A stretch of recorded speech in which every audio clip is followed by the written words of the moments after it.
Um, I've been in NDP for the last 3 years that I've been here. I'm from Indianapolis, and what else? Okay, great. As a member of the New Directional Players for the past 3 years, could you just speak to your involvement with NDP? What has it done for you? What have you been able to share with audiences and the like?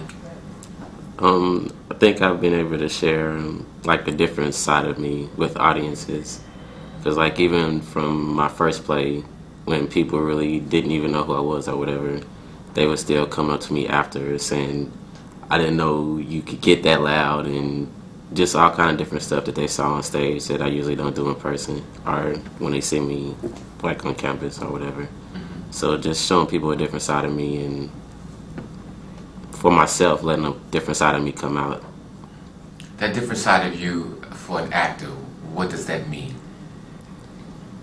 Sometimes it's like a relief or like an escape.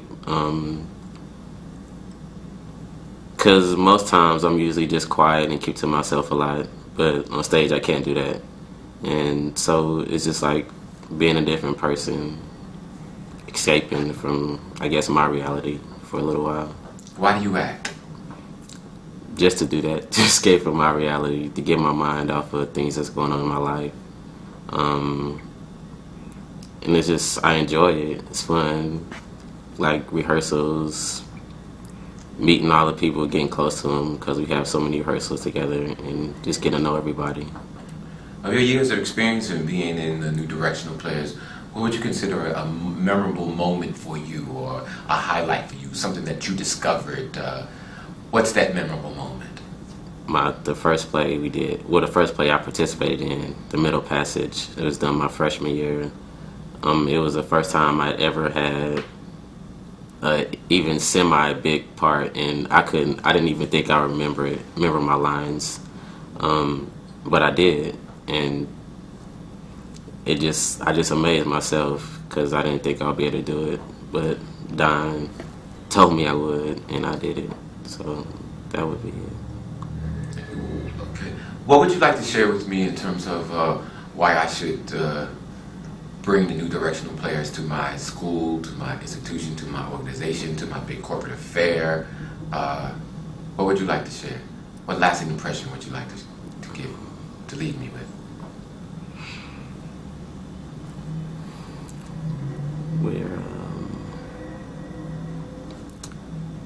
I don't know. I just think we all are a talented. We all are talented in our own rights. I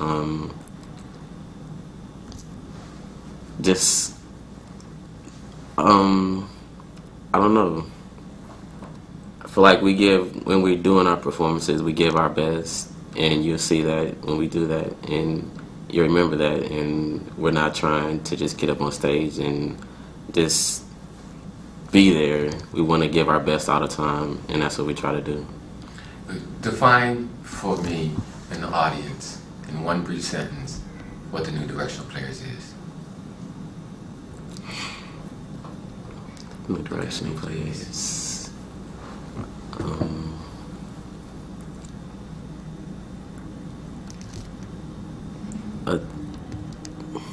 I think so. There you go. Okay. We're a group that allows its members to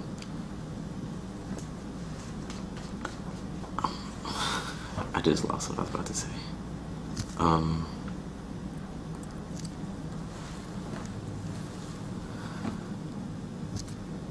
Can you Pause. We're a group that touches people with our actions, the way we express ourselves on stage. Wait, so that one brief sentence about New Directional Players is what? A group that touches people through our acting. Thank you. So let's look at Tony on page 1, actor number 3, Shade of Black. And actor number 1, where's Brandon's on it? Okay. Actor number 1, be Anthony on page 2. This is just to read for now. Actress number 2 will be Aisha. Actress number 3 can be Joanne.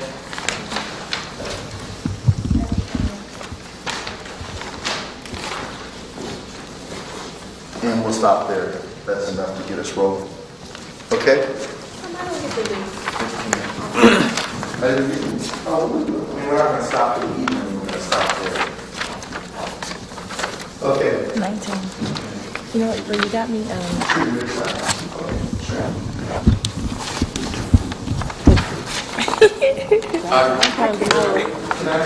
which one? That's what I was trying to tell you.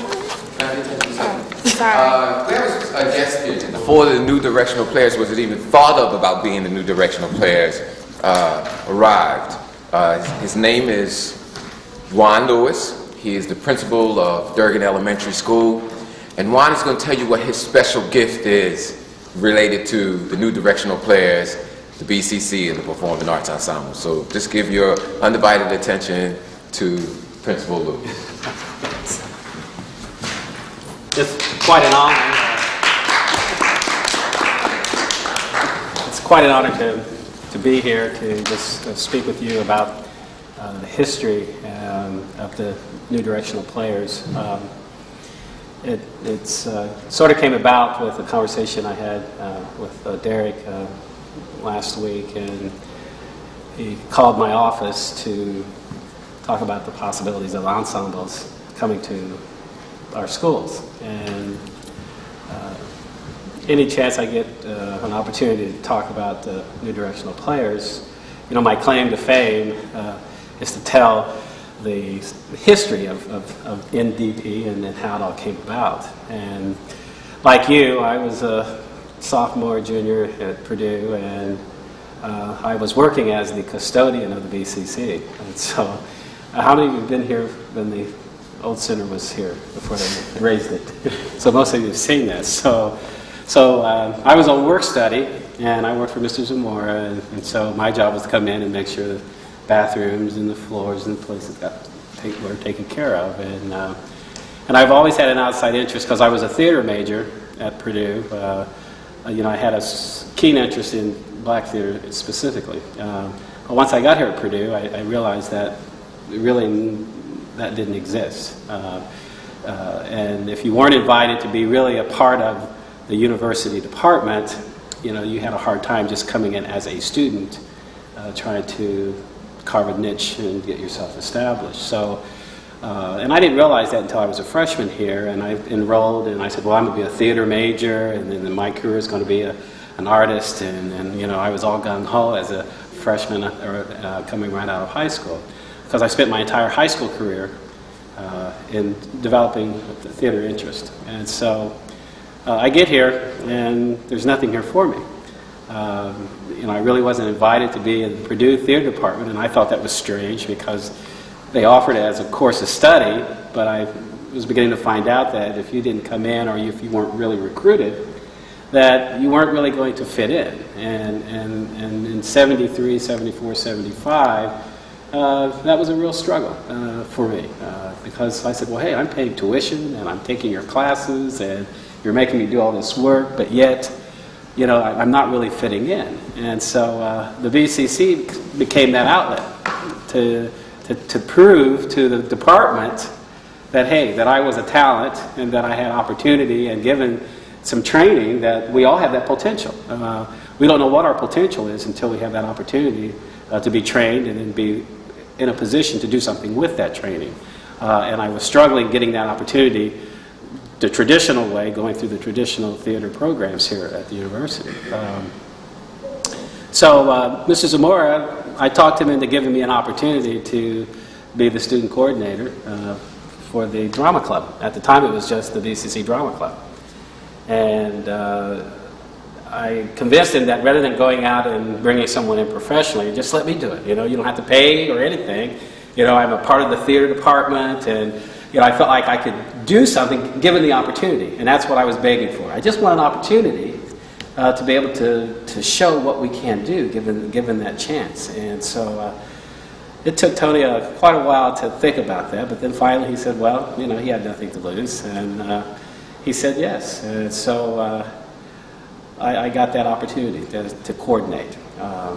And one thing that is consistent as I look at this group, it makes me think back then that the ensemble was pretty much this size, mostly females and a handful of males. I could not get any black males interested in drama.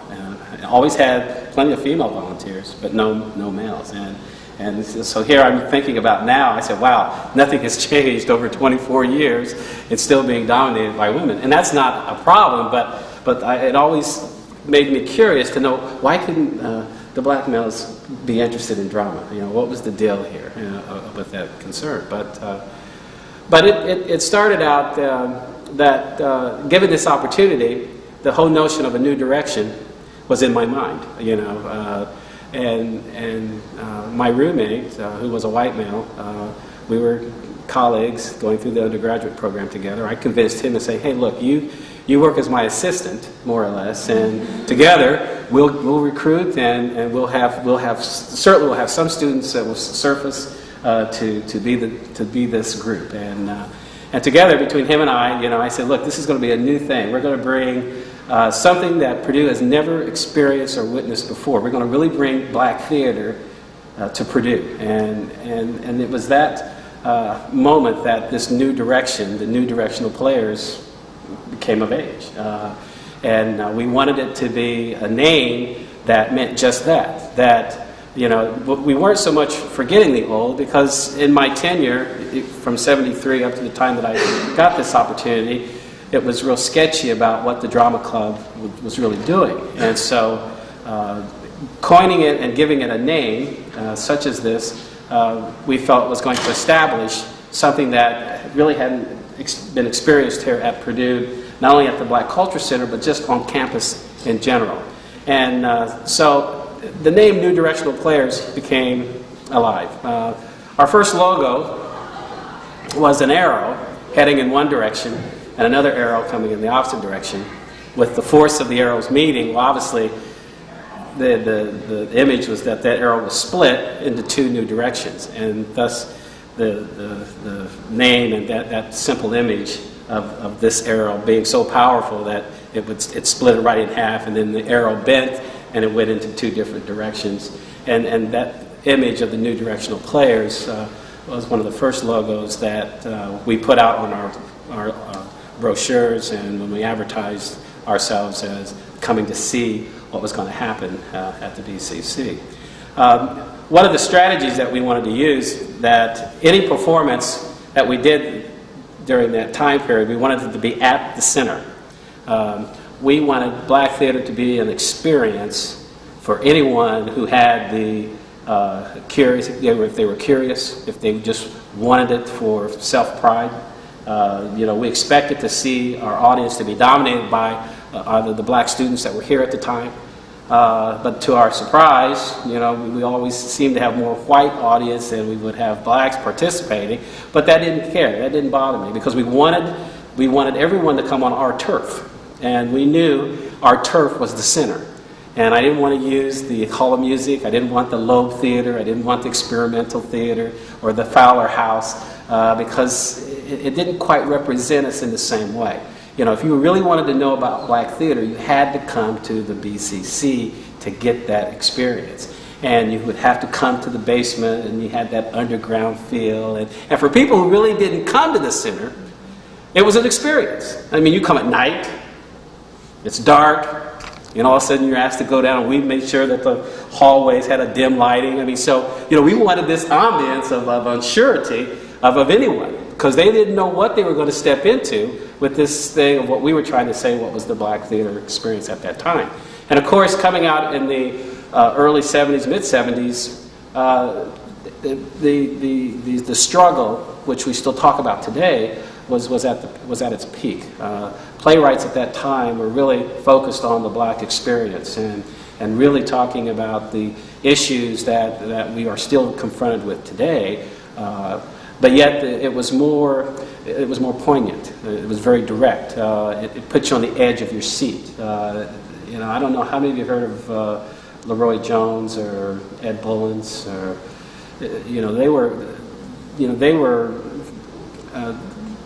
what I consider the two most prolific writers that I enjoyed working with. Their material, because they didn't cut any corners. You know, you had to have stomach, as far as I was concerned, to really deal with their issues and how they made you feel. You know, now for a black audience, that was fine. I mean, they understood, they could relate. But if you weren't part of that black experience, well, you know, you got a whole new different sensation about what these guys had to say or what the actor was saying to you, because they were telling you something. And that was one thing that I found fascinating with black playwrights, is that not only was it entertaining, but there was always the message for you to have, for you to learn from. Not only was it to tell us and reflect about our own lives, but for those who wanted to know something about us, that was an avenue that they could learn. And once they experienced that, Purdue got very interested. And when I say Purdue, I always separated Purdue and the BCC. I don't know why. Yes, we were part of Purdue. Oh, and in my mind, there was Purdue and then there was the BCC, and I still feel that way today. 20 years later, that there's the BCC and then there's Purdue, and so the Purdue community, I felt, became really interested in our performances, and once the students realized that we were successful and that we packed the little basement of the BCC with a full house of people, that the program seemed to just to go from there. We never had a performance where we didn't have a sellout, but we always did it in the basement. So there was only 35, 40, 50 people, but it was a packed house, and we knew every time that we would advertise that we would draw a large sector of the Purdue community to our night shows. And what I see here is really exciting, because as a Purdue theater student, Tony didn't have all this stuff that I wanted. I said, Tony, I need lights, we need some curtains, we need to get some extension cords, we need all these props and things for these things to happen. I said, if we're really going to have drama here, we need to transform that basement. And he didn't know how we were going to do that. He said, well, I don't have any real money, I don't have anything budgeted. And so as a theater student, I took advantage of my connections there and said, well, I need to borrow this, and let me have some of these lights, and let me borrow this pipe, I need this curtain over here, and some of these props. And so we called the big steal and borrow syndrome to transform that basement into that live theater stage. And I remember that little black platform that was in the corner of the basement. That was our stage. We would confine all of our blocking to that little corner there. And then we might span out across the front, and we'd tape it off, and we'd drape it, and so we'd set up a proscenium look for the people to come in, and then everyone would sit in a boxed format with the chairs filling up every space that we could get a chair in. So you took center stage in that little corner, and all the action happened right there on that platform. And so the types of plays that we would focus on would involve one or two characters, limited movement, limited action, limited props, and pretty much what you're continuing today here. I noticed he talked about we're not going to have a lot of blocking. Well, because you don't have to have a Broadway production in order to do performance, in order to perform. People were coming to see the actors. They were coming to see you, not all the props. The props sometimes were necessary. But the message wasn't in the prop. The message was from each of the students who decided to commit to that performance. And so it's fun to know and to come back and share this little bit of history here. It's like my claim to fame, and being able to share that with you and see that NDP is still really doing very similar types of things that we started when I had that opportunity. is quite exciting. You know, one dimension that I really wanted to say that I wanted the ensemble to do when I was working with it was to do more educational concepts. I felt that there was two dimensions to the program. Not only was it should be fun and entertaining, but there's an educational component, and that educational component would challenge students to understand oral history, black folklore, and write original or adapt folklore that would be suited for children. Because throughout our schools, we have lots of black children that need positive role models, positive interactions, and something that I wanted to do then was to challenge the students to think about, well, how would you write something? How would you write an original play that would be appropriate for kids, that we could go into schools and do the same types of things that we're doing here with college level age groups and adults. But we never got to that dimension. We got so wrapped up into the fun and the entertainment part that dimension took dominance. And so I'm coming back to challenge this group this year, is to think about the importance of children in elementary school, because I'm an elementary school principal. And theater plays a dominant role in elementary education. We don't take advantage of it like we should. It teaches reading, it teaches comprehension, it teaches children how to develop meaning from text. Kids can take words and then begin to put their own experience to those words and now recreate a situation that becomes potent for that individual. And for that individual to be able to communicate that to someone else gives them an opportunity to perform. And children love to perform, and they love to see performances. So if you ever want a challenge, look at some of the history and some of the black children literature writers that are out there. Ashley Bryant, Ezra Jack Keats, there's Patricia McKissick, Vera Williams. You know, there's a host of black authors that are writing for children who have wonderful folklore that could be easily adapted into original plays. And if you are interested in doing that, you know, that would be a neat challenge for the ensemble to add that dimension to your experience here. Not only are you here to have fun and entertain, but you're here to educate and to be role models for our young children that are following in your footsteps. And to be able, and being a small group, you know, it's a wonderful opportunity to get out there and see a lot of young kids, not specific, you know, specifically black children as well as all types of kids, that who you could go out and share positive things about the black experience. And I'm finding out that we don't have it out there. You know, I'm in a populated area here that has 7 or 8% black population. That's not a big population, but those kids are still there. And they don't have positive role models. They don't have anyone coming to them talking about these positive experiences. And they're getting what I call an immersion of Western culture and Western history. We need to step up. I felt that way when I was a sophomore, junior here in 1974, 75, and this is 1999, and I still feel that way. That we have that responsibility to understand what drama means, not only to entertain us, but how does it help us teach children what they need to know about themselves. And I leave with you that challenge.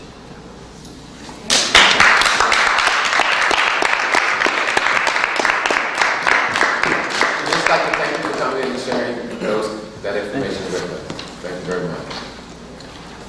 Well, we would. Two of the books that I worked out of that year were these two right here, the Black Quartet and well, this is the Black Quartet, and then this is the Black Drama Anthology. And these were both 1970-71 when they were designed. And so these are what I consider the real gripping stories of that time period. And, you know, I'm not for sure. Whatever, everyone's in here, freshmen, sophomores, juniors? Seniors. All right, nope, my apologies. So,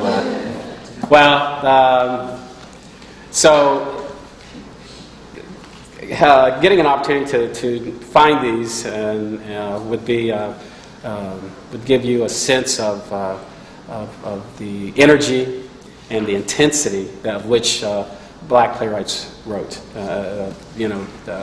We had to streamline some of the content because even I was, even at that time, was unsure. I said, wow, are we going to be able to really deal with this? I mean, and I didn't want to put Mr. Zamora at a disadvantage, but yet I didn't want to water it down so much to where it lost its meaning. And when we took those risks, I didn't care after a while. I said, well, hey, this is what this is all about. This is, the people who have put us in this situation. If you're uneasy, hey, I couldn't help that because this was life. This was, these are real experience here. Even though the characters are fictitious, playwrights were writing from the black struggle and the black experience. And it put us on edge. I mean, so those who weren't directly connected to that, yeah, they would feel uneasy. And I decided at that time that, look, if they couldn't handle it, then you got up and walked out. And we had people who did that. We had, there were whites that, got edgy and they would just quietly get up and they left. But I didn't care about that because that wasn't the message. I mean, those that could stomach it and then those that felt the pride from it, they hung out and really enjoyed it and wanted more. And so these types of things challenge you. Now how these play in today's time, you might say, well, this isn't even relevant anymore. But you have to realize that this was 1970, 1971, when adults then, who are my age now, my age, they were 35, 40 when I'm 19, 20. This was their energy and their intensity from their frustrations living in America. What do you think about the new center? What do you think about the new center? Oh, the new center? Oh, this was the vision. I was up here, I've just been marveling at these lights up here because, well, you know how the basement was. You can jump over to we have to have some really sharp angles with these type of lights. And so I really think this was, all the work that Tony and the foundation that he had laid and just the work of the ensemble group. This was built for you guys. I'm just glad to see it because I've had a lot of flashbacks here since I've been here, thinking about that time period and just how things evolve. It has taken it 25 years to happen, but I think the whole goal has been for something like this to happen, and I'm just glad to be a part of that history.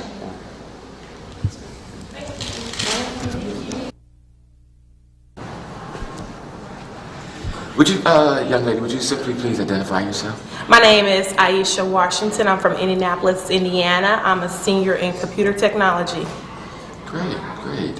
And I understand that you are a member of one of the ensembles at the Black Cultural Center. Yes, I am. I'm the student coordinator for New Directional Players, and some of my duties or tasks or what have you is to facilitate between the ensemble itself along with the artist in resident and the assistant director of the Black Culture Center, and it may include me to send out emails of our rehearsal schedule, send out flyers of our production, or get costumes, run off copies of our plays, or I may have to actually go to the library to get a play that we are doing scene study work on. So that's basically what my job is. I heard you mention something about an artist in residence. Would you speak to us about what an artist in residence is, and particularly that which is about new directional players? Well, the artist in residence is Don Burris. Our artist in residence is Don Burris, and he's the one who leads our master class. He, when we actually have a play, he's the one who casts the play, do the blocking for the play. So he's the one who really guides us, like the vehicle of NDP to get our performances. I understand that you have been a member of the New Directional Players for several years now, and would you just share with us what you consider to be a memorable moment for you as an actress of the New Directional Players? My most memorable moment would be my first semester of actually being a member of NDP, and we did a play called Spunk, and it was just breathtaking. Being a freshman, working with upperclassmen, they kind of just like grabbed me and nurtured me, and they just showed me the ropes, and this is how you should do it as acting, and this is what is going to be required of you. And we put on a fabulous play. We stand up real late rehearsing the lines during the tech rehearsal, just being there, and that's just being my first play was just phenomenal, because I just got so many good reviews about it, good comments about my acting capabilities and just the play itself. So I guess, yeah, that is my most memorable moment. Since then, that's what led me to continue being an active member of New Directional Play.